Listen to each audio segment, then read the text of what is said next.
Have you ever considered what it's like to immerse yourself in a sound bath? Well, today I have you covered. Join me as I invite a special guest to dive into the unique experience of a sound bath and spill all the details on the Afterbath.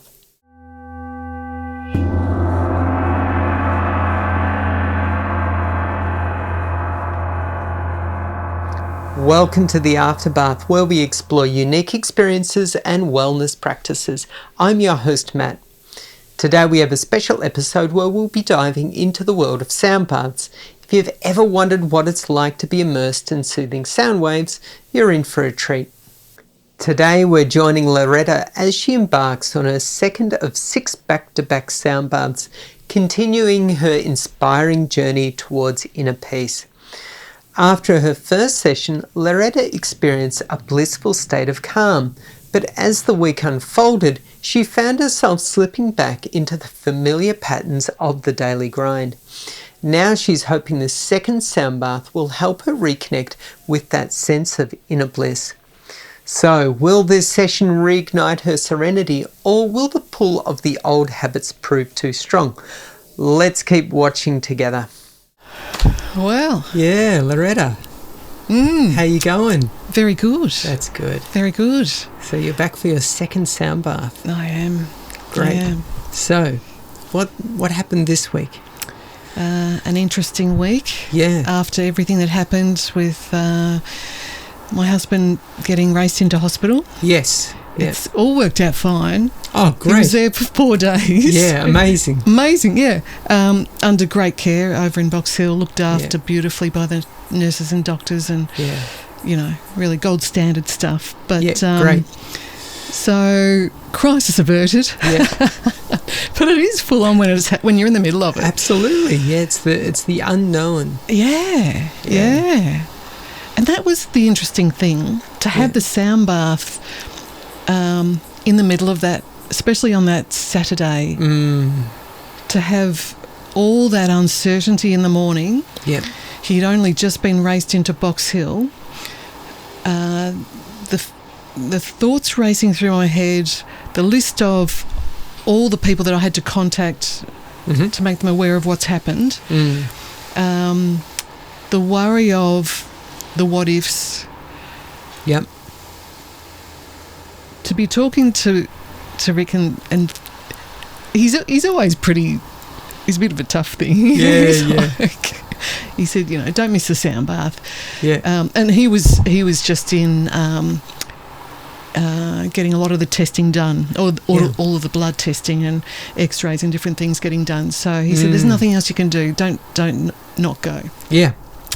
So the before and after the sound bath, it was interesting to walk back into the hospital. After that was such an interesting contrast. Yeah.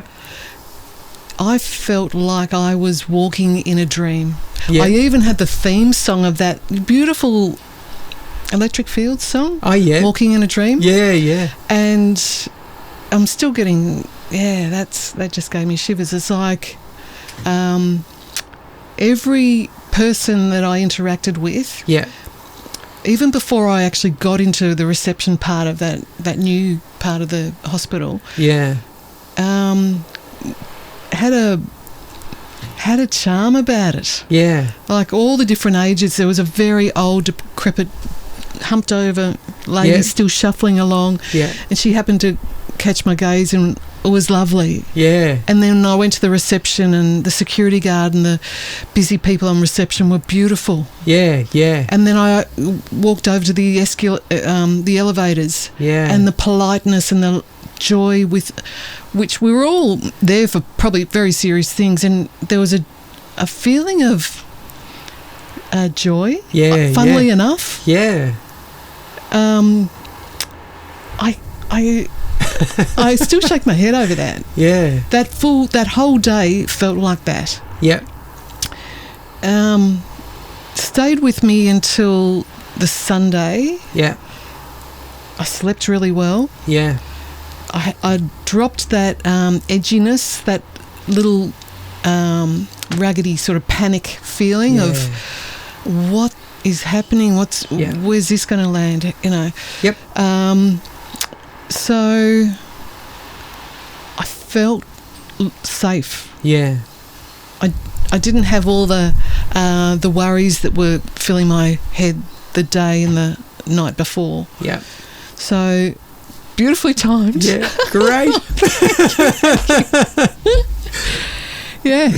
Amazing. Amazing. Yes. And then as the days rolled on, yeah, I was taken out of that. Got it. You know, the stuck in traffic, grating annoyance, the amount of correspondence I had to keep up with keeping everyone informed. Yeah. Which is just what you have to do, but it's not easy when you've still got your list of commitments that you had before all this event happened.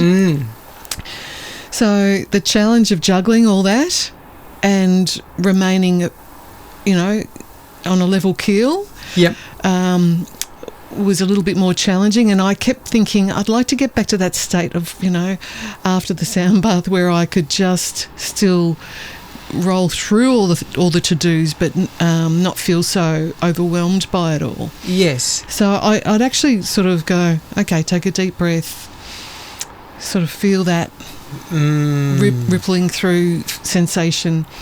Yeah. And I could, but I couldn't hold it, you know. Yeah. Okay. So if you think about, you know, when you go through the process of sleeping, and the first stage of sleeping is you get this kind of woozy, like drifting off kind of thing. Well, you're going into a different state of mind then, and to give that a name would be theta.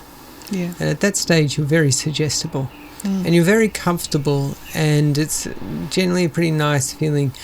Generally people don't stay there for very long because it's then like boom, straight off to sleep. Yeah. But during that period you can become very open to suggestion. Yeah.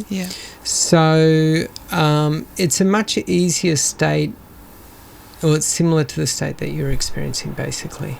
Yeah. Then as you go through about your day, when you wake up, you start to head from theta into alpha. Alpha is learning. So that's a still pretty good state of mind. You might be sitting at the breakfast table reading something and feeling, you know, pretty, I feel pretty good. And then after alpha, you start to go into beta. And so once you're in beta, then you're up and moving around. And at that stage, you're breathing. If you're not breathing big breaths, you'll probably start to shallow breathe. And then you'll go, I need to do these little to-do things. Yes. And the shallow breathing on top of the fast movement, you're slowly suffocating. Yeah.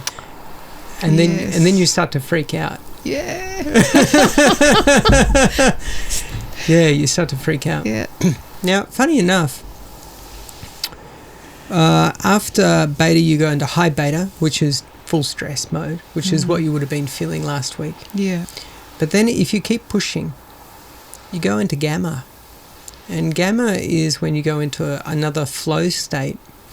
And so it's like if you were to do downhill skiing or base jumping. Yes. Yeah. Yeah. Then the fear basically moves out of the way because your life now depends on you functioning.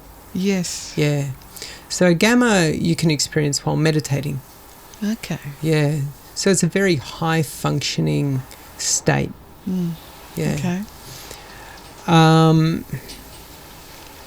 So yeah, you can get there. You might say you're moving from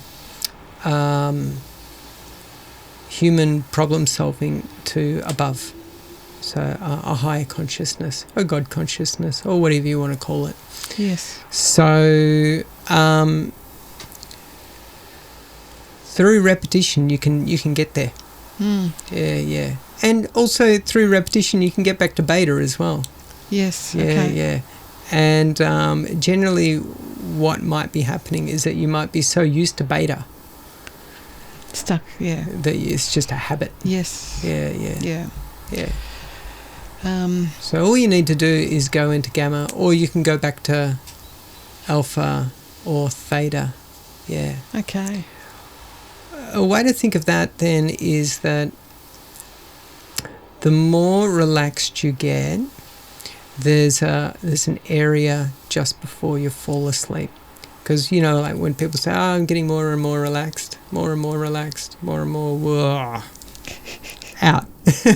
Yeah. But when you're meditating, you're getting more and more relaxed, but you're still sitting up straight with eyes closed or eyes open. Yeah. And so then you can get into these very functional states where you're still, either sitting or even moving around, but staying in this meditative state. Yeah. So meditative waking state. And that's where things get really interesting. Yeah. You start to see things that you normally wouldn't see if you're in beta. Beta is, I liken it to, when you're afraid you're going to miss out and you're at the back of the line? Yes. And if you're really afraid, you'll start pushing. Yeah. Yeah? Yeah. And then everyone around you starts looking like an object. Yes. And then you need to push. Yeah. Push them out of the way. Yeah. And what happens at that stage is that you're so afraid that you're not seeing much. You're not working with the flow of the universe, you're just barging through. Yeah. And when you're barging through, breath becomes shallow and you become like a bull in a china shop. So then when you can feel that. You can, Definitely. like it feels bad. Yes, and it annoys everyone in the line. Everyone's there. off. Yeah, everyone's upset. Yeah, and you can just feel it in your body. You'll feel jangly, like shaking. Yes. Yeah, but it might be very under control. But if you've ever seen someone who is suffering from a real mental illness, like a very full-on mental illness, or even on some, like maybe they've drunk 5 coffees in a shorter space of time, or maybe are recovering from drugs or on drugs. If you look at their body, you can literally see it shaking. Yeah. Like they're just, and they can't stop. People do it also when they get angry. You can see when people are just getting the shakes. Yes. So beta can feel obviously like that, and you'll start to feel shaky. How bizarre was that? The walls are feeling shaky. Yeah. That's so weird. Yeah. Anyway, I won't bring attention to it. That was monumentally weird. That was a Buddhist mandala that fell down. Yes, exactly. Yeah. Spooky. Yeah, spooky. Yeah. So when you're feeling like that, it's better to then sit down and do some type of mindful breathing. You can feel the sensitive parts of your body. Sensitive parts of your body would be the palms of your hands, soles of your feet, and you can put your hands on your knees and just feel the palms of your hands, concentrate on that, or feel the soles of your feet on the ground. Probably better that you take shoes off and socks off and you just feel the ground. Yeah. And from those sensitive areas, they can feel quite pleasurable. Yeah. And then you can start to go, I feel nice. And then your breathing will stabilize. You'll feel a lot better. Yeah. But yeah, if you've got a strong to-do list in your head, and a partner that's forever got a long to-do list, and he's always on a mission to get that list finished. Yeah. And he carries that energy. Yes. And so do I. So yeah, we do need to calm the hell down a bit. Yeah. And I do strive for that gamma state. And I'm mentioned to you last week, that's actually my goal, to try to get into that flow state, to have if possible, 3 sessions a week where I can just engage creatively as much as possible in my work in that state. Yeah. So stepping into it, the way you sort of mapped it out with waking up in the morning and you're coming into the beta stage where you can, you get your news update or whatever you're reading in that morning. Yeah. And then I do feel that in myself, if I've got everything sort of sorted and got stuff done, I'm doing it in that energy, but I'd like to step into that gamma. Bracket off at least 3 hours and focus on my creative work in that state. Yeah, you'll probably find that's pretty easy once you just get into your workflow. Yeah, because you probably find that when you're in a workflow and you're not looking at the clock. I don't even want a clock in the room. Yeah. I'll put a timer outside the door, but not have no clock. Yeah. Timeless. Yep. I usually find, for me, those types of states are easy for me. Might be different for you or other people. But when doing things like simple accounting, where I actually don't need to think very much. I just need to add things. Yes. And then it's like, this is just going through a motion, a repetitive motion. It's very easy then. Yeah. But when, say, if I have to do social media posts and and I need to get them done in the next 10 minutes or I'm going to lose my window of opportunity. Yes. The beta starts coming back and the breath gets short and it's like, you should just relax. Just relax. Pain. Yeah. Relax and don't worry about it. If you miss this window of opportunity, there's tomorrow or there's another hour coming up later on. Yes. There's a good chance maybe not many people are going to look at it anyway. Yeah. What's it really going? Nothing's going to happen if you don't. Yeah. And if you're worried about missing out on millions, well, you probably already have millions if you're worried about missing out on millions. So what's a couple more millions to your already couple of million? You got millions in other forms. Yeah. So, it's an interesting thing. Anything else? That beautiful meditative practice that you showed me. Yeah. And at that point, I thought, this is exactly what I need to introduce. Yeah. But once the busyness came back in, I kept looking because I put a little reminder just sitting on the kitchen bench. 21-minute. Yeah. And I love that the translation is I am. Yeah. Just hit the right spot for me at that point. So sits there every morning. I see it and I go, I'll get to that. Couldn't. Even in the car, I sat there thinking I could do this. I've got 10 minutes before I get to my destination. Yeah. And either traffic just annoyed me enough or something else, a text ding went off or a call came through. So I just struggled with even getting that in. Yeah. So there's my goal, to have that added into my process. Yeah. That's for me. That's the thing that I must do. Like I do you do it daily? Yeah, every day.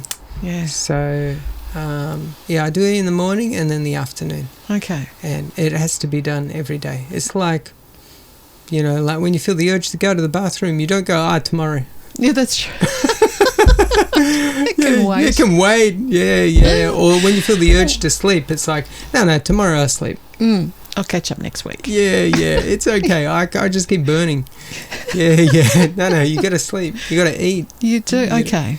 All right. So I just have to accept this is one of those non-negotiables. Yes, absolutely. Okay. Absolutely. All right. And then, like once you get the habit going, you'll probably find that you can actually go throughout your entire day tapping into that state, just doing things. Yeah. Yeah.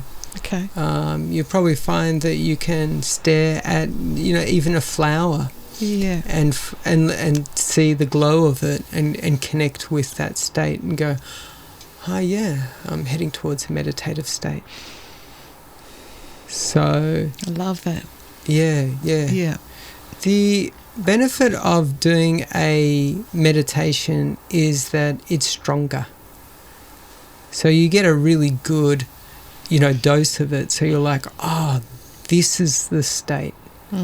Okay. Yeah, this is the state. And so then throughout the day, when you're going, I'm going to tap into that, then you know what to look for.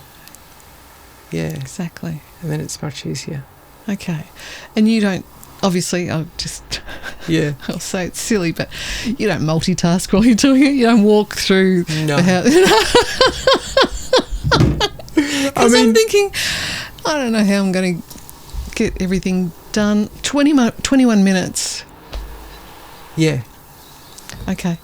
But, once you're good at it, you can do anything. Yeah. Yeah, and stay in that state. Like, literally, you can do anything. Yeah. Yeah. You just need to be very in the moment. A good way to think of it is that you need to go really deeply into now. Yeah, it's like you need to become so involved in this moment that you start to go, all right, now I see, the universe really unfolding. Yes. Whereas before I'm wrapped up in a to-do list in my mind. And, it's like when we did the eye gazing, things around the eyes begin to melt away. And it's very easy to focus, and it's quite powerful. Very powerful. So, but you can do that looking at a block of cheese. You just need to look at the block of cheese and go, wow, this is everything. Yeah. And it is. Yeah. Yeah. And then it's easy to get into that state. It's when you're looking at the block of cheese as merely a means to an end. Like, this is going to feed someone. It's just, like, it just needs to be put on a plate and put on the table and then it's on to the next job. Yeah. So it's really just another thing on the to-do list, yeah? Yes. But if you really look and engage with what you're doing, you can stay in that state all day long. All day long. Yeah. Already, my monkey mind's challenging that, saying, okay, easier said than done. Sure. Just from my world, you feel very practiced and experienced at it. Yeah. And because I don't meditate. Sure. Yeah.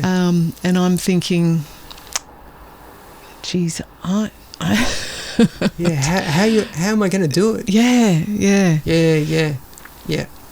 So you probably already do it, but unaware. So you ever sat in a car before, looked out the window and just seen the white lines, and you're not thinking, you're just staring off into the distance, looking at the white lines on the road, or watching the telephone poles, or looking at the trees go past, or a wide open space, or the blue sky, or the clouds. Yes. Yeah. And then you start to go, no thought.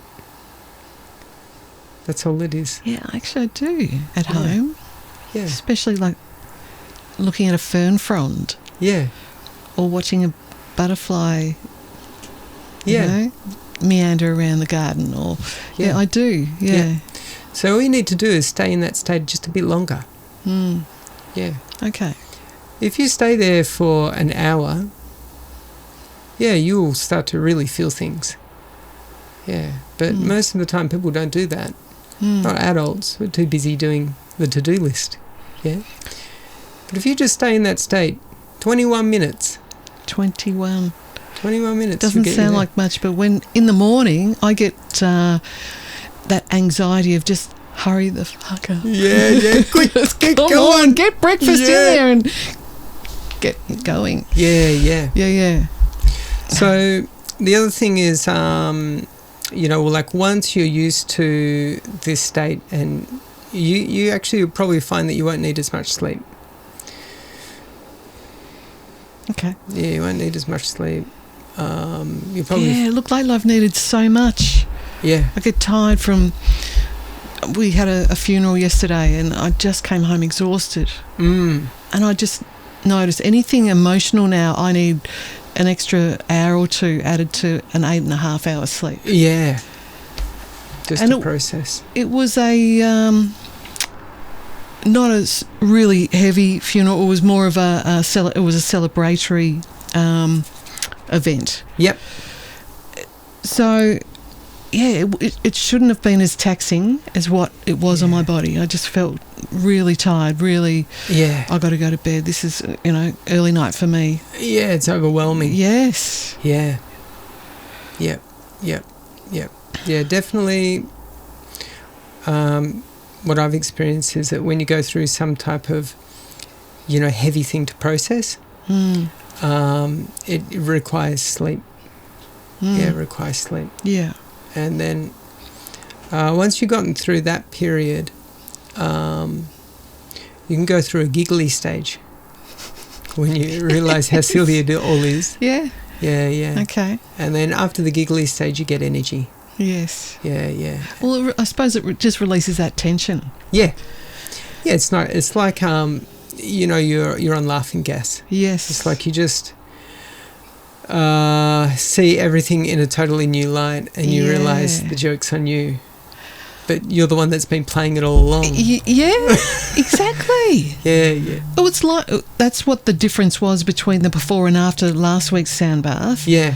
Because that tension that I was holding, everything was too much. Like it was all super tense. Yes. And the after being through the sound bath, afterwards walking around, it's like I dropped that tension. Yeah. And like almost on a cellular level, it was just breathing properly, open again. Yeah. And almost a reset back to a younger version of me, like a more open, less fearful, kinder. Yeah. A kinder version, Yeah. I think at least the thing that I've experienced of getting older is when you look at your family. Yeah. Yeah. and you realise not only your own mortality but their mortality as well. Yes. And if you've got little ones, that's pretty heavy. That's pretty heavy. Yeah. Yeah. Well, the memorial yesterday, that was a real reminder, because what we'd just been through with the hospital and the events that all unfurled, it was very interesting to see yesterday with a big room filled with well-wishers and people paying their respects. But all the age groups, so all the little toddlers running around, and the very old, sitting in the chair with their walking frame for support. So to see all the generations, and such a visceral reminder of what we had just been through just the week before. This could be us sitting here talking about, he was lovely, he was, I don't even want to go there. But it was right in our face. So it was a very good, healthy reminder of all the things to be grateful for, all the things to be reassessed as well. And the feeling that I carry around with me at the moment, that tension, that's one of the things I just need to be really starting to get clear on. Why is that there, and how do I clear that energy? Because I've just accumulated this, it's almost an armour, that armour that, because I've been fearful of this, or I've been angry or resentful over something else, and so it kind of adds to every chink in the armour. And I end up this tense, heavy chainmail dragging around. And so that's my another one on the list is get clear on that. Why is that still hanging there? Start to drop it. That doesn't have to be there anymore. Yeah. Reassess all that. Yeah. Yeah. Yeah, there's something, like very interesting. At this stage in your life, you're just at the golden opportunity to do this kind of work, because if you think about it, by the time you get to 70, your ability to do it will be greatly diminished. Yeah. So it's this window of opportunity that comes about once you pass through, say, 40 and above, or, past, say, 45 or 40, then you've got till about 70. And before 40, you're so busy trying to, buy a house, raise kids. Yeah. The big hamster wheel. Yeah, big hamster wheel. Yeah. That this kind of work seems ridiculous, like such a time waste. Oh, yeah. Yeah, why would you ever do something like this? It's such a time waste. But then once you get to this age now, you've got a golden opportunity to do something. Yeah. Otherwise, once you get to 70, that's going to be... I see it so clearly now. Yeah. You won't have the ability. Yeah. I've had different health issues, different practitioners working on different stuff, but I know it goes deeper than just having a medication list or a supplements and all the it goes deeper than that. Yeah. It's, the issues are in the tissues. I'd like to, sort of get in those tissues and really get deep. Yeah. Yeah, absolutely. Yeah. Absolutely. Yeah.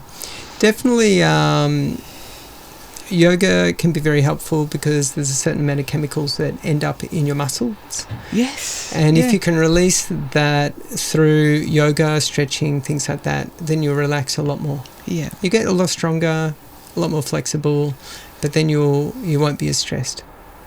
Yeah. So anyway, that might be on the to-do list as well, maybe. Yeah. Yeah. I'm happy. Yeah. It has to happen. Yep. But, you can do a massive amount you can yoga is not a necessity. You can do it all with just meditating. Because, look, there's lots of, high level spiritual guys and girls out there who are not particularly fit. Yeah. So, you don't have to be, like an athletic yoga practitioner. Yeah. So just the meditation enough. I was thinking this morning it's going to force me to reframe how I structure a whole week to week through the year. Yeah. And it's almost like all of, getting a good sleep, eating well, then setting a proper practice in place. Yeah.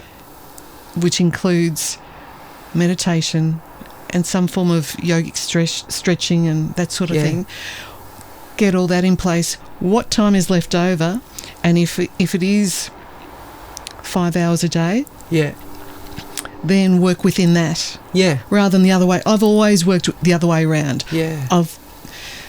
When I was racing around in, design world and having to always be chasing deadlines, always having to hit deadlines, that's what came first. Yes. And then I'd race to get something to eat.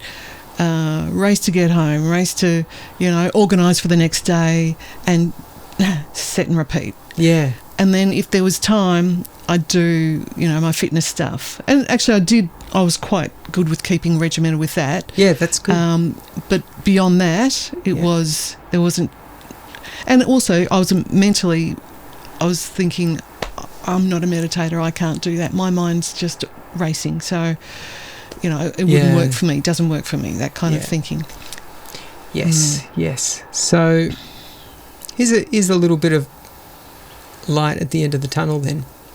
From all the teaching that I've done, when I look at a student who is not in a present state of presence, they'll fluff around so much that 90% of all their effort is in fluffing around, doing unnecessary, almost ritualistic gestures to try and get their ducks in a row long enough for them to actually do something. Okay. Yeah, it's quite a weird thing. It's like they'll be on such a, like almost you call a buzzy coffee high. Yes. That they're constantly dropping the ball.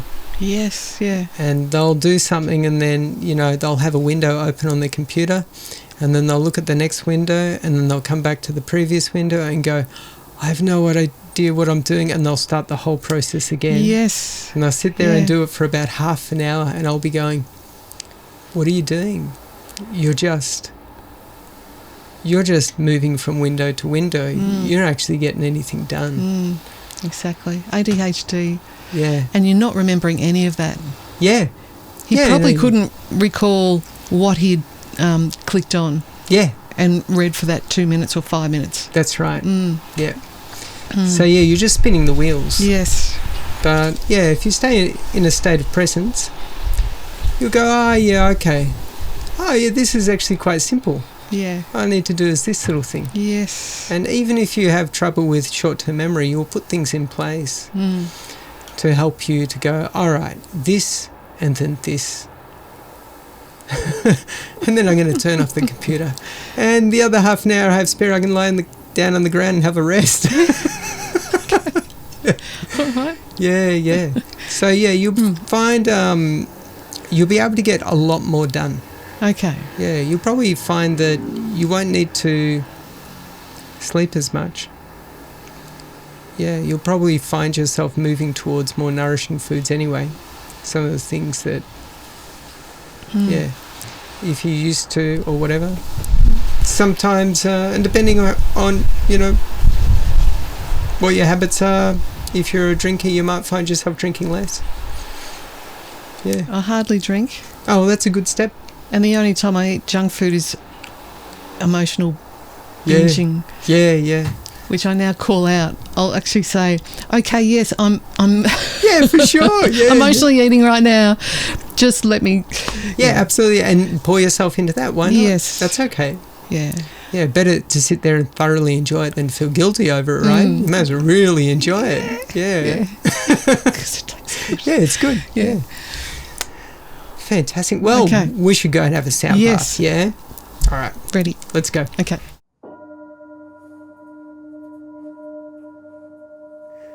Imagine a moment carved out just for you. Reclined in gentle stillness, you are cradled by waves of pure resonant tones, Tibetan singing bowls, gongs, and chimes, weaving their magic. Each sound becomes a loving embrace, reaching into the deepest corners of your being, dissolving tension and inviting serenity.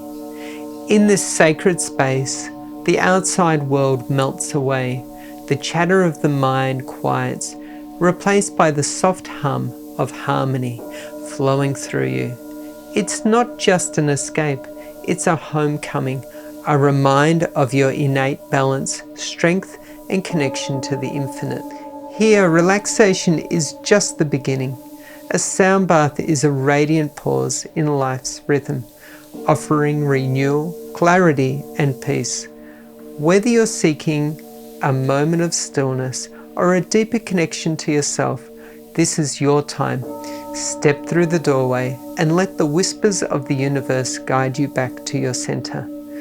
This is your invitation to realign, recharge, and remember the essence of who you are. Yes, you would get the effects of it as well. Yeah. Yeah, of course. Yeah. Yes. So, sometimes I pick up whatever the person's doing. So sometimes if someone comes in with a crook neck, I'll feel it. It's a bit weird. Yeah. So yes. Are we recording? We're recording. So that's interesting because, funnily enough, I was at the Chinese herbalist, but he also does all the rest. and my issue was my shoulder. Right. And holding tension in my neck and Yeah. and down my back. So, and it was all related to all the anxiety and pressures of the week. Yes. But also that's how I hold myself a lot of the time. Yeah. In a state of tension. Yeah. So sorry about that. No. No. If you picked up on that. No. But the only thing I think I felt today was malaise, just because it was so warm. And I think probably about halfway or 3/4 of the way through the sound bath, I was like, oh wow, it's pretty warm in here. Yeah. Nice on the floor where you were. It was. Yeah, nice and cool because of that cement floor. Yeah. But around the roof, there's like just that. You could just feel, like a foot below the roof. It was like, ooh, okay. Yeah. The air temperature difference. Yes. Anyway, this is now post second sound bath. It is. In case anyone's wondering, what are they talking about? What's going on here? Yeah. So, how are you feeling now? I feel really good. Oh, that's great. I feel very grounded. Yeah. Soothed. Yep. Yes, very... something was dealt with. There was stuff that was triggered. I got a little bit teary. Yeah. Can happen, yeah. Yeah. And it was related to the armour, that sort of theme of carrying around too much armour. Yeah. And it went back to, I feel like, where that armour started to get built. Yep. Yes. Yeah, when you feel like your personal space has been maybe interfered with. Someone's gotten too close. And so you start to build armour. Yeah. Or it was more protective armour. Yeah. During the secondary school years, early secondary school years. Right, okay. Yeah. Yep. Which I hadn't even sort of gone back to those issues for so long. I haven't even, haven't even thought about it, but that's what came up. Yeah. It's interesting, isn't it? Yeah. You can build things from a very early age and think, oh, yeah, it's no big deal. Knowing that, that was a big deal. Well, yeah. It was formative. It impacted me, and issues stayed for a long time. Yeah. But it's funny, a lot of stuff that I feel like I've been dealing with go back to, a younger time in life, like 8, 9. Yeah. And that was my focus. Yep. But that session there brought back those teenage years. That's it. Yeah. That's it. Yeah. Where I feel like I needed to build protection because I wasn't being protected. I didn't have,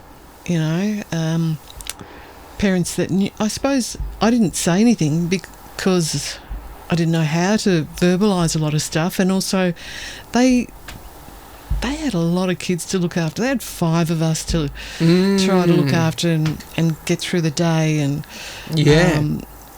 but I don't think. Well, I know that they weren't really all about talking. Yeah. not about let's talk about this. Yeah. It's like today, it's a very different space we walk in. But back then, you didn't even go there. I wasn't picked up from school and like, oh, you're not looking happy. What's happened? Yeah. What happened today? Yeah. We didn't venture into any of that. Yeah. So I feel like that's where the armour was constructed to protect. Yep. Yeah. Fascinating. Yeah. And so you kind of feel like you can let some of that go now? Yeah, definitely. Yeah. Yeah. Yeah. Yeah, I guess from what I see is we're a little bit like plasticine. We get when we don't exercise, certain parts of us, we stay in that kind of solid area, stuck. But if you keep playing with plasticine, it starts to soften, and then yeah, then you can move it around. You can move a lot more. Well, at the beginning of that session, I remember just having my fingers sort of trying to relax like this. Yeah. And at some point I must have fallen asleep. Yeah. And when I woke up, they just melted. Yeah. Yeah. So I think it softened whatever thought process was going on. Yeah. Yeah. I think there's a good chance that you have a way of getting through life, and some of that is by force. Because, that's what you learn. You learn, I can make my way through this area if I just push hard enough. Yes. Toughen up. But, what you maybe don't realise is an easier way. Yes. And you're trying to fit through a very narrow corridor. Yeah. Yeah, and it's a self-imposed corridor. Yeah. You're not aware. Aware. Yes. And so it's a little bit like when you take a little one to the lolly shop and they're looking for the perfect lolly, and it needs to be just right. Yeah. It's like, well, you're walking down a very narrow corridor of likes and dislikes. You could free yourself up and expand your horizons. But yeah, sometimes you get so determined. No, I'm only going to enjoy this. Yeah, it's got to be like this. Yes. Yeah. They're very clear. Yeah. So that usually probably stems from trauma of some type, and thinking, I never want to experience that again. Yeah. And then, it's interesting how we then form our view of the world, and it's probably a little bit like when you get upset with someone, you don't realise that you've stuck them in a box of your design. And the only way they can be is within those parameters of your box. And if they jump out, you get upset. What are you doing out of the box? Yeah. You've got, in order to be someone I like, you need to be contained within this box of and my likes. Defined. Yes, defined. Yeah. I've made up my mind. Yeah. This is the whole story. That's who you are. Yeah, that's right. And you feel it yourself when it's done to you. Absolutely. It's a projection. Absolutely. Put on you, very limiting. Very limiting, yeah. And you feel like saying, hey, that's not the full story. Yeah. If you only understood that because of this, and this. Yeah. You're seeing that version of me, yeah. That's right, yeah. But, that's the way a lot of people function. Or not a lot, maybe some people function.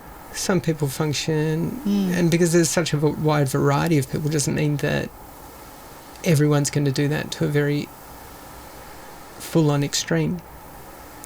But yeah, you will come up against individuals, as we all do, who are very rigid in their ways. Yes. And depending on how rigid we are will depend on how well we can navigate them. Yes. Yeah. Well, I think part of this process will remind me and help me actually just open up a bit more to the possibilities of not boxing situations in. Yeah. And not getting so rigid. Yeah. Because I did notice through that process just then that, the monkey mind went overtime, and there's a lot of discussions going on in my head. Yes. Until the grand gong did its thing. That was I was like, pay attention here. Yeah. Snap out of that shit. Gone. Yeah. It's almost like the galactic gong. It's sort of coming from somewhere else. Yeah. Loud and all encompassing. Yeah. I'm here. Yeah. Cut that. Yeah. It's all gone. It's all gone. And that levelled it. That took away all the chatter. Yeah. Yeah, probably maybe what you experienced, is that the initial bowls allowed you to settle down enough for you to hear the busyness of your mind. Because usually we're so busy, we don't hear the busyness of our mind because we're so busy. Yeah. And what's making us busy is our busy mind. We're just not aware of it. Yes. And then once you stop being so busy, you can still hear this busy mind. Yeah. Yep. And then the gong comes, blows it all away. It did. Yeah. So yeah, it's quite powerful. And there were two coming from. So there was the big initial clearance of all the other sound waves. Yeah. The big gong, but the other two. Yeah. Now, I think I said this last time. Are there other gongs in the room? But no. You're working off two other bowls to reverberate. Yeah, well, they will all sing off each other. Okay. Because, once you hear anything that's of a similar pitch or is a part of the resonance will start to ring off. So you'll hear multiple. Okay, and things. That really... Yeah. I was feeling it here. Right. Amazing. Yeah, that's incredible. Yes. And then after the gong, we did some singing of the bowls. Yeah. So, yeah. What was that like? I love that. Great. And while you did that, I thought, I have to comment on this. And I had something to say about it, but now it's gone. Yeah. It's just everything's dissolved and melted away. Yeah. It's a lovely sense, that. Yeah. It's a clearance, a health, just a... Oh, I can breathe. Yeah. Yeah. There isn't that nervousness of, I can't catch my breath. What was that? What was that second sequence, or the sequence after the gongs? So then we make the bowls sing. So we go through all 7 bowls. Yeah. And we rub them and they sing. Yeah. It's in a certain sequence. And, it starts around the head and then works its way down to the feet. Yeah. That's it. I could feel it in my feet. Right. So I could feel it coming and then zapping on my left foot. Yeah. And that's what I wanted to say to you. It's almost, that felt like the clearance and a grounding, I don't know the proper way to phrase it, but sure. I could definitely feel it in that foot. Fascinating. Yeah. Yeah, you can definitely get some very, very interesting sensations, from these types of practices, things that you would normally probably haven't experienced, maybe even ever in this lifetime. And they can be quite an amazing experience. Yeah. Yeah, okay. Quite amazing. Yeah. I've had times after listening to bowls and whatnot, feeling swirling energy and vibrations moving through my chest, and it almost feels like your body's being put back together in a better sequence or something. It's quite unusual. Yeah. It's so powerful that it's not like an hallucination where you're going, I think this is what's happening. It's like, oh no, I really feel it. This is very full on. Yes. Yeah. So, it's fascinating.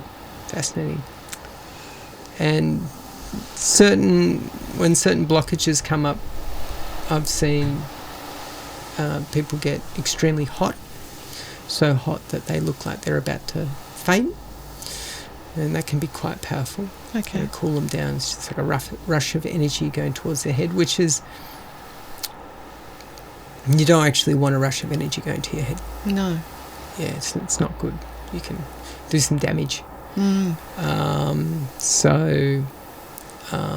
With all of these practices, they should be gentle and done over a good period of time. doing a very strong full-on practice would be probably like the equivalent of probably taking a strong drug. Yeah. And that's kind of a little bit like being shot out of a cannon. It's just too much. It's an experience. Yeah, it's an experience. Yeah. I just don't think it would be a healing experience. It'd be more like I'm going off to the carnival and I'm going on a ride. Well, I did actually feel my whole face relax, like all the tension dropped out of my face. Yes.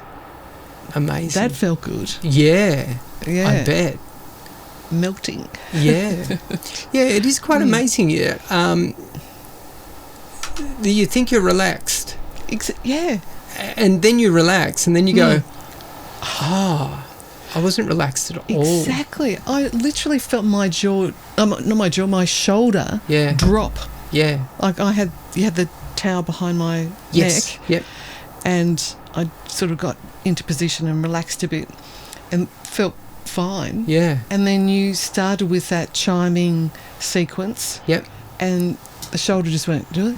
Yeah. Yeah. Cool. Yeah, it's amazing. Yeah. It's amazing. Yeah. Yeah. It's a funny thing, I find when I'm trying to explain this to other people where it's like, you're going to relax. And sometimes, I wonder if the person is thinking in their head, I don't need that, I'm already relaxed. I'm like, well, try this and then compare what you're feeling now to after. Because I reckon we could get you more relaxed. Yes, deeper. Even as we speak, I can feel it in my face, that whole jaw and across here. Yeah. That was just full of tension. And I didn't even think it was full of tension. Yeah. It's amazing, isn't it? Yeah. Yeah. Yeah, it's even interesting just sitting here now. Like, it's quite warm here. I mean, I don't know if anyone can tell. Yeah, it's warm. 34 degrees? Yeah, something like that. We don't have any... We've got the windows open, but we don't have any cooling in here. But it's quite comfortable. It is. Yeah, it's quite comfortable. Yeah. So, yeah. The more relaxed you are, the more you can definitely cope with. Yeah. Yeah, but I think if I had been busy doing things that I think are important, I'd be probably coming in here going, oh boy, this is, I think we need a bit of aircon. Yeah, exactly. Yeah. Yeah, yeah. So, yeah, it's but quite no, amazing. This is comfortable. I feel, at ease. Yeah. Yeah, yeah. Yeah. What would be the scale, say on a scale of 1 to 10, of, say, ease for you now, compared to like when you first came in? Now that I can compare, I feel very at ease. Yeah. When I walked in, I wasn't at ease. The driving, and it wasn't bad traffic, but to get here on time, felt, come on. I've got to get here. I don't want to be held up. There was a bit of roadworks. Yeah. But nothing too bad. But, yeah, so I suppose I wasn't at ease. I was okay, but comparing it to now, from wound up to ease, now I'm ease. Lovely. Yeah. Yeah, it's good. Yeah, really good. Yeah. It's almost like when you have a glass of alcohol. Yeah. Say if it's like a whiskey or something, and when you get that flush going through you, and you just relax. That's what it feels like. Yeah, yeah, but no hangover. No, clear. Feel clear. Yeah. That is one thing that I find very interesting. The next day feels great, and the sleep is amazing. Yes. It was, and last week, very sound. Long sleep. Yeah. Deep sleep. Very restful. A lot of creativity going on in those dreams. Yeah. Amazing. Amazing. So, anything else? Anything else coming up for you? Anything else? There doesn't have to be. No. Yeah. Not yet. But I'm so intrigued by this whole process. I've had this interest for a long time. Yeah. I actually did go to this ancient temple. It's over in the Mediterranean. Over in Malta, they've got these beautiful ancient temples. Wow. And one of the icons that they found was a lot of these little statues of a sleeping woman. Right. And she's this beautiful, voluptuous, curvy woman, and they called her the sleeping woman, and they would place her in the temple. Right. And one in particular is called the Hypogeum. It's this underground temple, and it's shaped in a way that reverberates sound perfectly. Wow. And that was a healing place. Yeah. And when we went there, I had really bad stomach issues. Yep. Really couldn't tolerate a lot of food intolerances. Yeah. And I went to one of the temples, and it's specifically for women. Yeah. And I stood with the guide. I was there with a guide, just the two of us, stood in the doorway of one of these temples, and he started to just relax, and we were just chatting about things, and he said, "What would you really like?" And I said, "Of all the things, I'd love to heal my stomach." Yeah. And the second that I said that, yeah, a swift, the fast-flying birds flew between the small gap between the stone upright of this doorway and myself, and the gap would have only been about that wide. Wow. So it's flown through and flipped and gone through right at the level of the stomach level. And I just turned to him and I said, "Did you see that?" Yeah. He said, "Yeah, this is amazing, this temple." And from there I was just hooked. I delved into what their whole practice was, and it was sound healing. There were a lot of those temples were about sound healing. Amazing. So that was back in 2010 and also 2006, and then after that, so each time I'd go back to some of the different, they've got like maybe just lots of temples. Yeah. So that's why I have such a profound interest in what you do. Yeah. Because it resonates. It resonates. Yeah. Yeah, that's amazing. Yeah. Yeah. Yeah, there's incredible healing spaces, as I believe there's an incredible sound healing space in the pyramids. Oh, okay, yeah. Yes. Which would be fascinating. I've heard of lots of fascinating stories of people doing cymatics in the sarcophagus. Do you know what cymatics is? So you stretch film over, let's say you stretch film over one of the bowls, and then you put dust or sand, and then you play the bowl, and the sand or the dust forms a pattern. Shape, a pattern. Yes. Yeah. So there was a guy who was audio engineer, is very fascinated, and he had back problems, so he went and either lay or sat in or next to a sarcophagus and toned, and he had a very bad back, and apparently he had healed his back from doing that. He got so fascinated he wanted to come back and do some cymatics, so he got film out and he covered it over a sarcophagus, and he was with a guide, and the guide was a bit nervous him doing it, and anyway, they put a little speaker in the sarcophagus, they put the film over, played the tone, and out appeared was the Eye of Horus. And the guide was like, pointing at it going, "What is this?" Yes. Yeah. So that's fascinating. Yeah. Fascinating. So how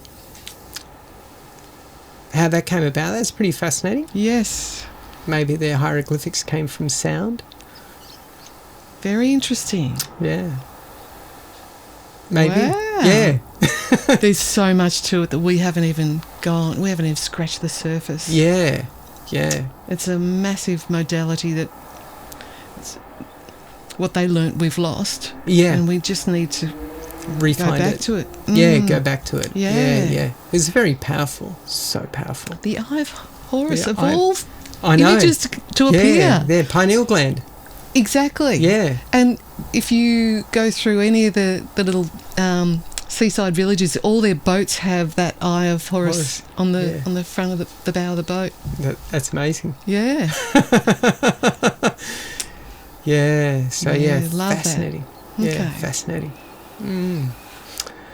So, going forward now, what are you hoping to achieve this week with this new state of mind? I'd like to carry that with me for longer. Yeah. I need to, and I want my daily process to include the 21-minute meditation. Yeah. And hopefully keep this level of calm. Yeah. See if I can navigate through the week. Yeah. Without it getting knocked out of me. Yeah. That'd be nice. Yeah. It's just a continual practice. Keep coming back. Keep coming back. Yes. I guess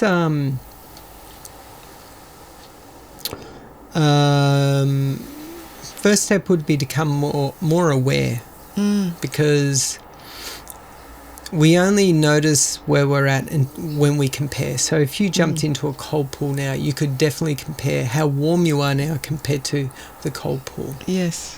Yeah. Because it's a really big state change. Yeah. So if we went from when you first walked in within a second to how you're feeling now, you'd probably even need to sit on the ground, because it would probably knock you over. Yes. But because we've done it gradually, you're like, oh yeah, slow state change. Yeah. So as you start to go about your day, you're revving up the motor. Revving. And then when you think, I can really go for it, that's when the mischief really starts. Okay. So it can be worthwhile to take a bit of a sabbatical, just go slower.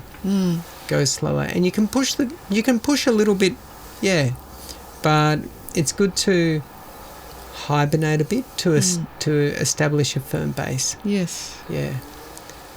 Otherwise, you'll get knocked around by the waves again. Okay, so I'm getting licensed to have a week off, which actually, because of what happened, the whole hospital stuff, all that, we should be able to carve out a week. Yeah. If we can't do it now, when can we do this? Yeah, that's right. You know? Yeah. Okay. Yeah. So slow down and connect to more presence practice for as long as you can throughout the day. You know, even intervals. You could even set a timer, you know, that goes off every hour, and you just check in. Where am I? Yeah. And then you might spend 5-10 minutes just coming back. Oh yeah, just notice. Yeah. I just thought I need to have a recording of that gong. Yeah. Yeah, that's right. That's right. Well, I can point you to some recordings, and you can listen to them daily if you wish. Okay. Yeah, that could help. But all right. But yeah, I will show you practices that you can do all day long if you wish. Yeah. Okay. Yeah. Yeah. So that'll be much more helpful. Yeah. Definitely the sounds definitely help. Yes, definitely help. But yeah, you don't need them. You can get there off your own bat. Yes. Yeah. Okay. Which is ultimately what you want. It is. Yeah. Because then especially you can before I walk into a dental session. Yeah, that's right. Or anything else that is, sort of a bit tense. Yes. Yes, absolutely. Yeah, something that you're dreading. Oh no, not this. I don't think it's going to be fun. Yeah, there's going to be pain involved. Gong. Yeah, yes, exactly. I need a button. Yeah, that's right. Yeah. All right. Fantastic. Yeah, well, that's pretty much all I'm hoping for. Yeah. Okay. Fantastic. Well, anything else before we wrap up? No, just to thank you. Oh. That was lovely. Thank you. My pleasure. Thank you for coming along. All right. Well, thank you. Look forward to seeing you next week. Likewise. Thanks, Loretta. Thank you. Cheers. Bye. Thank you for joining us today. This has been a fascinating exploration of sound baths. If you've enjoyed this episode, be sure to subscribe and leave a comment. Join us again next week as Loretta continues her journey with her third of 6 back-to-back sound baths.